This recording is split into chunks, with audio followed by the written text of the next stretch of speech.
1984 നാദിയ മൊയ്തുവിന്റെ ആദ്യ സിനിമയായ നോക്കെത്താ ദൂരത്ത് കണ്ണും നട്ട് റിലീസ് ചെയ്തത്. ഫാസിലായിരുന്നു നാദിയെ മലയാളത്തിന് പരിചയപ്പെടുത്തിയത്. ആദ്യ ചിത്രത്തിലൂടെ തന്നെ ശ്രദ്ധിക്കപ്പെട്ടതോടെ നിരവധി മികച്ച അവസരങ്ങളായിരുന്നു നാദിയയ്ക്ക് ലഭിച്ചത്. ഇടക്കാലത്ത് സിനിമയിൽ നിന്ന് മാറി നിന്നെങ്കിലും എം കുമരകൻ സൺ ഓഫ് മഹാലക്ഷ്മി എന്ന ചിത്രത്തിലൂടെയായിരുന്നു തിരിച്ചെത്തിയത്. മികച്ച സ്വീകാര്യതയായിരുന്നു ഈ ചിത്രത്തിന് ലഭിച്ചത്. സോഷ്യൽ മീഡിയയിലൂടെയായി സിനിമയിലെയും ജീവിതത്തിലെയും വിശേഷങ്ങളും നാദിയ പങ്കുവെക്കാറുണ്ട്. ആദ്യ സിനിമ റിലീസ് ചെയ്തിട്ട് 40 വർഷം പിന്നിട്ടതിന്റെ സന്തോഷമായിരുന്നു പുതിയ പോസ്റ്റിലൂടെ പങ്കുവെച്ചത്.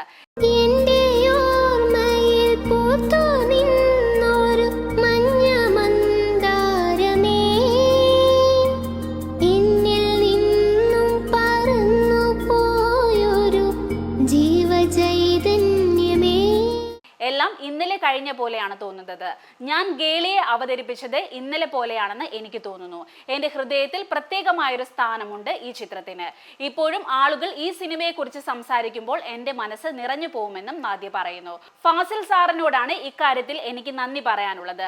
ചിത്രത്തിന് മുന്നിലും പിന്നിലുമായി പ്രവർത്തിച്ചവരോടെല്ലാം തീർത്താൽ തീരാത്തത്ര നന്ദിയുണ്ട്. നിങ്ങളുടെ പാഷനും ആത്മാർത്ഥതയുമാണ് ഈ കഥാപാത്രത്തെ മനോഹരമാക്കിയതിന് പിന്നിലെ കാരണം. പത്മിനി ആന്റിയോടും മോഹൻലാലിനോടുമെല്ലാം എങ്ങനെ നന്ദി പറയണമെന്ന് അറിയില്ല. അവരോടൊപ്പം പ്രവർത്തിച്ച ആ നിമിഷങ്ങൾ ഞാൻ എപ്പോഴും ഓർത്തിരിക്കുന്നുണ്ട്. ജെറി അമൽദേവ് സാറും KS ചിത്രയും യേശുദാസ് സാറുമാണ് ചിത്രത്തിലെ പാട്ടുകൾ ഹിറ്റാക്കി മാറ്റിയത്. ഇന്നും ഈ പാട്ടുകൾ എല്ലാവരും ഓർത്തിരിക്കുന്നുണ്ട്. സിനിമയ്ക്ക് സ്പെഷ്യൽ സ്പേസ് ലഭിച്ചതിന് കാരണം ഇവരുടെ ഗാനങ്ങളാണ്. ഇപ്പോഴും ഈ സിനിമ കാണുകയും ഗേളിയെ കുറിച്ച് സംസാരിക്കുകയും ചെയ്യുന്ന പ്രേക്ഷകരോട് എത്ര നന്ദി പറഞ്ഞാലും മതിയാവില്ല. എനിക്ക് ശബ്ദം നൽകിയത് ഭാഗ്യലക്ഷ്മിയാണ്. അവരോട് സ്പെഷ്യൽ താങ്ക്സ് പറയുന്നു.